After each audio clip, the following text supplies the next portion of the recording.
আমার খুব ভয় করছে। আমার জীবনের প্রথম। তখন আমার 15 বছরের স্বামী বলল, আমি তোমার ব্যাপারে সব কিছুই জানি। তোমার না তো বন্ধ করো। তুমি যে কারণে ভয় পাচ্ছ সেই কারণ তুমি আগেই শেষ করে ফেলেছ। আমি তোমার মনের খবর সব জানি। তোমার ওই তো অভিনয় করতে হবে না। তুমি চেয়েছিলে আমি ছোট মানুষ, আমাকে কিছু দিয়ে অজ্ঞান করে তারপর তোমার প্রেমিককে আমার বাসায় নিয়ে আসতে। এটা আমি ভালো করেই জানি।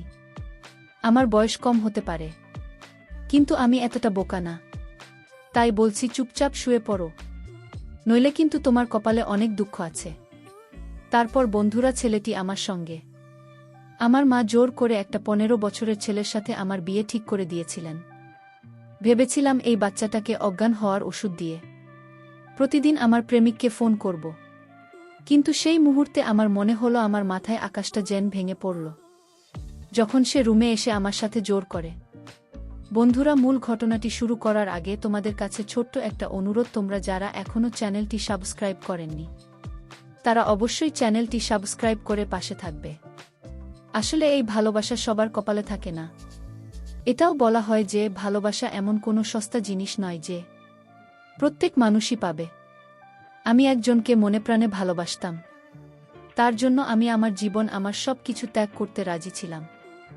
ভালোবাসার জন্য আমি বাবা, মা এবং পরিবারের অন্য সবার বিরুদ্ধে লড়েছিলাম। আমার বাবা মায়ের কাছে সব বলার পরেও তাদের চোখে আমি ছোট হয়ে গিয়েছিলাম। কিন্তু আমি জানতাম যে আমার অন্তরে ভালোবাসা ঈশ্বর দিয়েছেন। ঈশ্বর যদি আমার ভাগ্যে লিখে থাকেন তবে আমি অবশ্যই পাব, আর যদি না পাই তবে ভাবে ঈশ্বর আমার ভাগ্যে লেখেননি। আমরা নিজে থেকে কিছু করতে পারি না, সবকিছুই নিয়তির খেলা। আমার নাম আফসানা। আমরা 4 ভাইবোন ছিলাম। আমি আমার জীবনে ভালোবাসা ছাড়া আর কিছুই চাইনি। আমরা গরিব, একবেলা খাবার জোগাড় করতে অনেক পরিশ্রম করতে হতো। আমাদের বাড়ির খুব ছোট এবং ভাঙাচোরা, কিন্তু আমার বাবার সেদিকে কোনো খেয়াল দিতেন না। আমাদের সাথে একই বাড়িতে চাচিয়ে থাকতেন। আমার মা আর চাচিদের মধ্যে প্রতিদিন ঝগড়া লেগেই থাকত। কখনো তাদের বনিবনা হয়নি, আর না কখনো আমার ভাই বোনের সাথে চাষির ছেলে মেয়ের বনিবনা ছিল। আমার বড় বোনের বিয়ের বয়স হয়ে গিয়েছিল, তাই ওর জন্য আসতে শুরু করে। কিন্তু সবাই অনেক যৌতুক চাইত, কিন্তু আমরা গরিব, কিছু দেওয়ার সামর্থ্য ছিল না। আমি মাকে বললাম, বৌদিকে বড় ঘরে বিয়ে দেওয়ার কি দরকার, তুমি তাকে আমাদের মতো ফ্যামিলিতে বিয়ে দিতে পারো। কিন্তু মা বলতেন, বিয়ে দিলে আমার মেয়েকে বড় বাড়িতে বিয়ে দেব, সেখানে আমার মেয়েরা সুখে থাকবে এবং তাদের কোনো কিছুর অভাব হবে না। আমার মা বলতেন, আমি আমার জীবনের সব ইচ্ছা মেরে ফেলেছি, কিন্তু আমি আমার মেয়েদের সাথে এটা হতে দেব না। আমি তখনও পড়াশোনা করতাম এবং তার সাথে কিছু ছেলে মেয়েকে টিউশন পড়াতাম। সেই সময় আমি একটি ছেলেকে ভালোবেসে ফেলি এবং সে আমাদের বাড়িতে আমার জন্য নিয়ে আসে। কিন্তু আমার মা তাদের প্রস্তাবে রাজি হননি। আমি আমার বাড়ির লোকদের বোঝানোর অনেক চেষ্টা করেছি, কিন্তু তারা আমাকে হুমকি দিতে শুরু করে। বাধ্য হয়ে আমি সেই ছেলে শাহিনকে বললাম, চলো আমরা পালিয়ে গিয়ে বিয়ে করি। কিন্তু সে আমাকে বলেছিল যে, তুমি একটা সম্ভ্রান্ত পরিবারের মেয়ে, তোমার এমন কথা উচ্চারণ করা উচিত না। ঈশ্বর যদি আমাদের বিয়ের কথা লিখে রাখেন, তাহলে এই পৃথিবীতে যতই আমাদের আলাদা করার চেষ্টা করুক না কেন, আমরা এক হবে। কিন্তু আমরা কোনো ভুল পদক্ষেপ নেবেন না। তুমি সবসময় সেটাই করো যেটা তোমার বাবা মা চান। তাদের ইজ্জত নষ্ট করো না। আমি দিন রাত ঈশ্বরের কাছে সেই ছেলের জন্য প্রার্থনা করতাম। তারপর একদিন আমার মা হঠাৎ আমাকে 15 বছরের একটা ছেলের সাথে জোর করে বিয়ে দিয়ে দিলেন।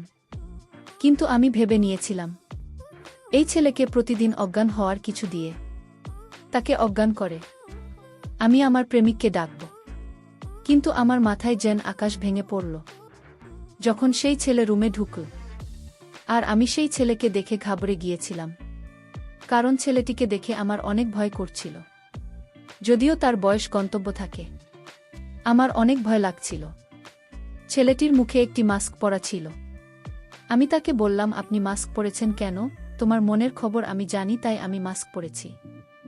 আর আমি কি পরব না পরব সেটা তো আমার বিষয়। তুমি কোনো কথা বলবে না, সোজা আমার কথা মানবে। এই ছোট্ট একটা ছেলের কথা শুনে আমি রীতিমতো অবাক হচ্ছিলাম। আমি আরও মনে মনে ভেবেছিলাম যে এই ছোট্ট একটা ছেলেকে অজ্ঞান করে রাখব।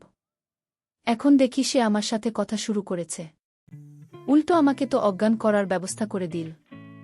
আমি তাকে বারবার বলছিলাম, আপনি মাস্ক খোলেন, আপনার মুখ আমি দেখতে পাচ্ছি না। কিন্তু ছেলেটি তার মুখ আমাকে দেখাল না। কিন্তু আমার কাছে মনে হলো ছেলেটি আমার খুব পরিচিত। আমি যখন ছেলেটিকে বললাম, আপনি যদি আপনার মুখ না দেখান তাহলে আমি চিৎকার করব। সে বলল, তোমার চিৎকার কেউ শুনতে পারবে না, কারণ তুমি আজ আমার ঘরে বন্দী। তোমাকে কেউ সাহায্য করবে না। আমি তার কথা শুনে অনেক ভয় পেয়ে গেলাম। তবে আমার কাছে মনে হলো ছেলেটি আমার অনেক পরিচিত। আমি তখন তাকে বিনয়ের সঙ্গে বললাম, প্লিজ, আপনি তো আমার স্বামী, তাই আপনাকে দেখার অধিকার আমার আছে। ছেলেটি বলল, তুমি আমাকে অজ্ঞান করার চেষ্টা করার প্ল্যান করেছিলেন মনে মনে, তাই না? আমি তখন ভয়ে বললাম, এই কথা আপনাকে কে বলেছে? সে তখন বলল, আমি তোমার মনের খবর সব জানি। আমার সাথে মিথ্যা বলার চেষ্টা করবে না। আমার কাছে সত্য কথা স্বীকার করো। যদি তোমার ভালো চাও তাহলে সত্যি বলো। আমি চিন্তায় পড়ে গেলাম। আমার মনের খবর সে কি করে জানো? আমি তো অনেক বিপদে পড়ে গেলাম। তাহলে কি আমার ভালোবাসার মানুষের খবর সে জানে? আমি যাকে ভালোবাসতাম তার নামও কি সে জানে? আসলে আমার সাথে কি ঘটতে যাচ্ছে আমি কিছুই বুঝতে পারছিলাম না। আমার মাথায় কোনো কাজ করছিল না। সে তখন বলল, তুমি কি ভাবছো মনে মনে? এত ভাবনা করতে হবে না। তুমি এখনই বিছানায় শুয়ে পড়, আমি তৈরি হয়ে আসছে। তার এই কথা শুনে আমার গলা শুকিয়ে গেল। আমার পানির পিপাসা লেগে গেল। আমি বললাম, আমি জল খাব। আমার গলা শুকিয়ে গেছে, আমার খুব পিপাসা লেগেছে। তখন ছেলেটি ঘর থেকে এক গ্লাস জল এনে দিল। তারপর আমি জল খেয়ে নিলাম। ছেলেটি তখন বলল, আমি কি আমার মুখের মাস্ক খুলে তুমি ভয় পাবে? সে বলল, না, আপনি আপনার মুখ দেখান। তারপর যখন ছেলেটি মুখ থেকে মাস্ক খুলে ফেল তখন আমার হুঁশ উড়ে গেল। কারণ ছেলেটি তো সেই ছেলে। আমার ঘরে সেই ছেলেটি ছিল যাকে আমি ভালোবাসতাম। আমি তার কাছে এসে বললাম, শাহিন, তুমি এখানে কিভাবে এলে? যখন তোমাকে আমার দরকার ছিল তখন তুমি এলে না। এখানে কেউ তোমাকে দেখলে হাঙ্গামা বেঁধে যাবে। ও আমাকে বলল, চিন্তা করো না, সবাই ঘুমিয়ে পড়েছে, এখন কেউ আসবে না। তারপর সে আমার দিকে ভালোবেসে তাকিয়ে বলল, আজকে আমি তোমাকে আমার জীবনের সব কথা বলবো। আমিও তার দিকে তাকাতে লাগলাম। একদিকে আমি খুশি অনুভব করছিলাম, আর অন্যদিকে আফসোস বোধ করছিলাম। সে উদাস চোখে আমার দিকে তাকিয়ে রইল। আমি তাকে বললাম, আমি তোমাকে আগেই বলেছিলাম যে আমি যদি বিয়ে না করতাম তাহলে আমার মা আমাকে মেরেই ফেলত। আমার মা জোর করে আমাকে এই ছেলের সাথে বিয়ে দিয়েছে বলে ঈশ্বর জানেন আমি তোমাকে কতটা ভালোবাসি। আজও যদি তুমি আমাকে বলো তাহলে আমি তোমার সাথে যেতে রাজি। এমন চোখে আমার দিকে তাকিও না। আমি ধোঁকাবাজ নেই। আমি আমার বাবা মায়ের সামনে অসহায়। তাদের আদেশ না মানলে সব নষ্ট হয়ে যেত। আমাকে সম্মানের কথা ভেবে এই বিয়ে করতে হয়েছে। আমি যদি এটা না করতাম তাহলে এই অজুহাতে আমার মনে হয় কুমারী থেকে যেত। আমি শুনেছি আমার শ্বশুরবাড়ির লোকজন আমার বাবা মাকে অনেক টাকা দিয়েছে যাতে তারা আমার বন্ধুর বিয়ে দিতে পারে। কিন্তু তুমি জানো আমি সেরকম মেয়ে নই যে টাকার লোভে পড়ে তোমাকে ধোঁকা দিয়ে দেব। আমি খুব কাছে ছিলাম, কারণ আমি আমার ভালোবাসাকে হারিয়ে ফেলেছি। আর নিজের ভালোবাসা ছেড়ে থাকা সহজ কথা না। আমি একদম ভেঙে পড়েছিলাম। সেই সময় শাহিন আমাকে এমন একটা সত্যি কথা বলল যা শুনে আমি বিশ্বাস করতে পারছিলাম না। আমি অবাক চোখে তার দিকে তাকিয়ে রইলাম। সে আমাকে বলল, আমি তোমাকে যা বলেছি তা সবই সত্যি। আমি তোমার স্বামী, তোমার বিয়ে আমার সাথে হয়েছে। এসব শুনে আমি হতভম্ব হয়ে গেলাম। এটা কিভাবে সম্ভব যে শাহিন আমার স্বামী? সে আমাকে বলে, এটা অনেক বড় গল্প। আমার বয়স যখন 5 বছর তখন আমার মা আমাদেরকে ছেড়ে চলে যায়। আমার মা এবং বাবা কখনো একে অপরের সাথে মিলেমিশে থাকতে পারেনি। আমি ছোটবেলা থেকেই দুজনকে ঝগড়া করতে দেখতাম। মায়ের জন্য অনেক কেঁদেছি। তাকে আমি খুব মিস করতাম। কিন্তু আমাকে নিয়ে মায়ের কোনো চিন্তাই ছিল না। তাই বাবা মাকে বলতেন, তোমার মা তোমার জন্য কখনো চিন্তা করেন না, তাহলে তার জন্য কাঁদো কেন? সে যদি তোমাকে ভালোবাসে তাহলে কখনোই তোমাকে ছেড়ে যেত না। কিছুদিন পর মা বাবার থেকে ডিভোর্স নিয়ে চলে গেলেন এবং তিনি আমাকে চিরতরে ছেড়ে গেলেন। মা আমাকে একবারও তার সাথে নিয়ে যাওয়ার কথা বলেননি। উল্টো বাবাকে বলেছিলেন যে তোমার ছেলে, তুমি এর যত্ন নিও। আমার দরকার নেই, বড় হয়ে তোমার মতোই হবে। যে নারী স্বাধীনতা সাহায্য করতে পারবে না। মায়ের কথা শুনে আমি খুব কেঁদেছিলাম।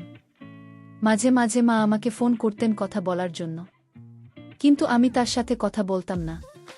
তারপর একদিন বাবা আমাকে বললেন যে তোমার মা আবার বিয়ে করে বরের সাথে লন্ডনে গেছে। সে এমন একজন মহিলা যার কাছে টাকায় সবকিছু। যে তোমার কথা ভাবে না, তার জন্য একটু কাঁদবে না। এখন আমার খালা আর তার স্বামী সন্তানদের নিয়ে আমাদের বাড়িতে থাকতে শুরু করেছে। তাদের আসতে বাবারও কোনো আপত্তি ছিল না, কিন্তু ওইসব লোকদের আসা আমার পছন্দ হয়নি। আমি বাড়িতে কোনো ঝামেলা চাইতাম না।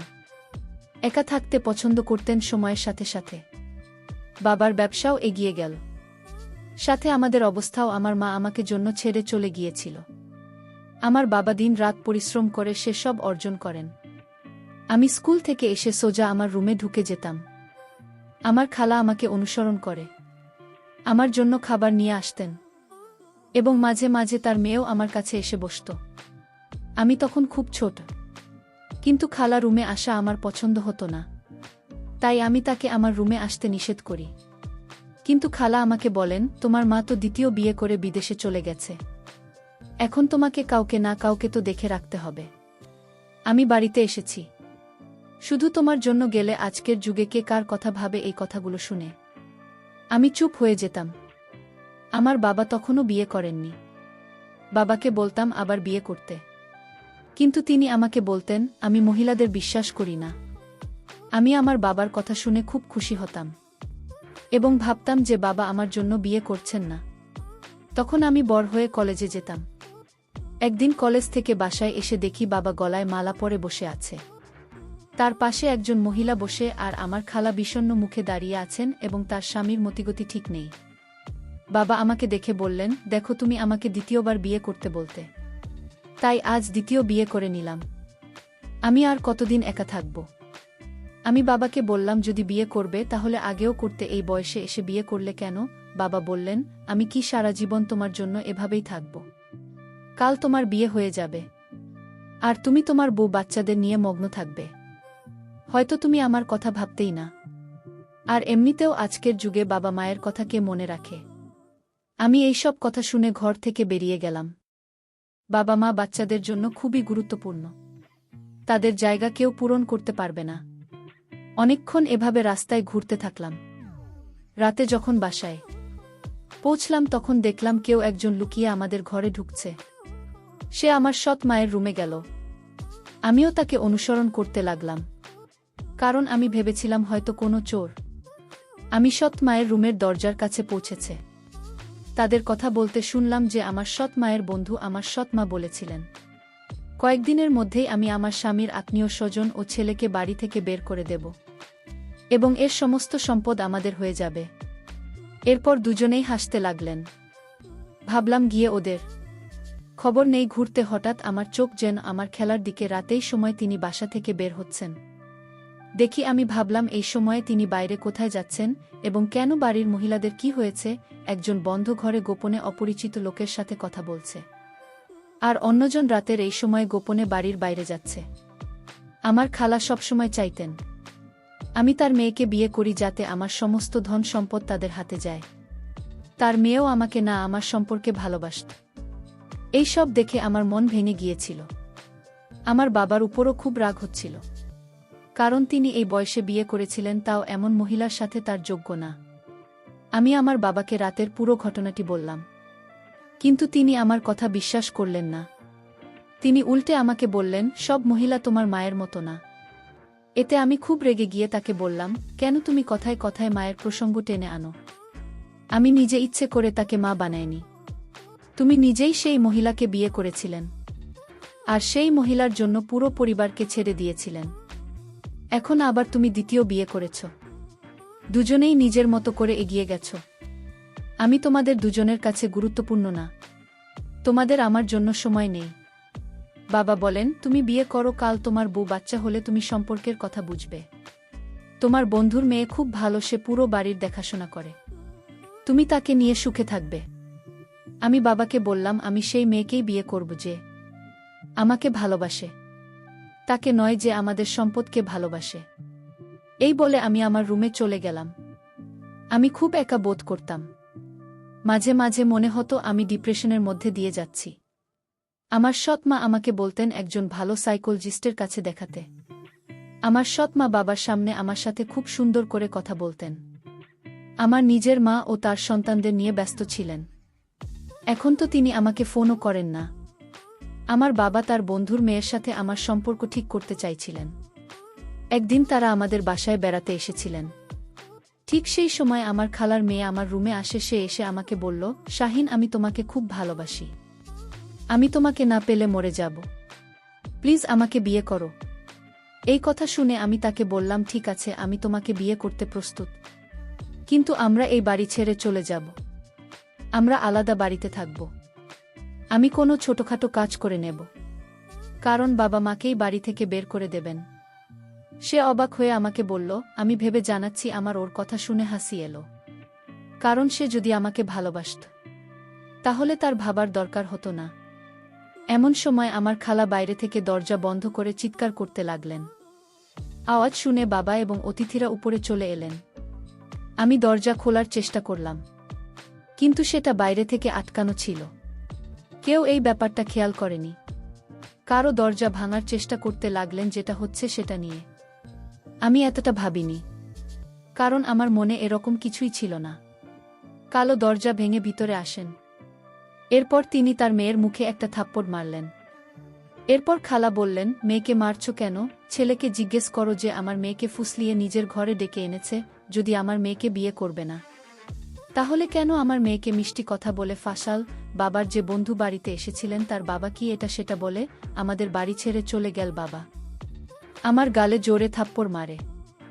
আমি বাবাকে বলেছিলাম যে সব মিথ্যা। আমি খালার মেয়েকে বললাম, তুমি তো সব জানো, তাই তুমি বাবাকে বলো সত্যিটা কি। সে বলতে লাগলো, শাহিন, আমি তোমার কাছ থেকে এটা আশা করিনি। তুমি আমাকে বিয়ের প্রতিশ্রুতি দিয়েছিলেন, এখনো স্বীকার করছো।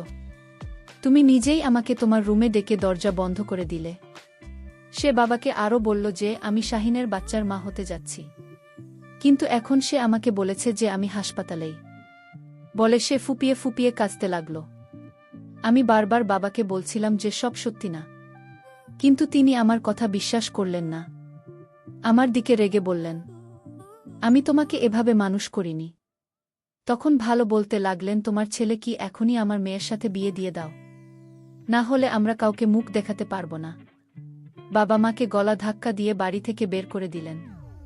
আমার চোখে তিনি সত্যিটা দেখতে পেলেন না, যদিও তিনি খুব ভালো করেই জানতেন যে আমি নারীদের কতটা ঘৃণা করি। বাড়ি থেকে খালি হাতে চিরতরে বেরিয়ে গেলাম। জানি না কোথায় যাব। আমার এমন কোনো বন্ধু ছিল না যার কাছে আমি যেতে পারি। রাস্তায় বসে ভাবতে লাগলাম, না জানি ঈশ্বর আমার ভাগ্যে কি লিখেছেন।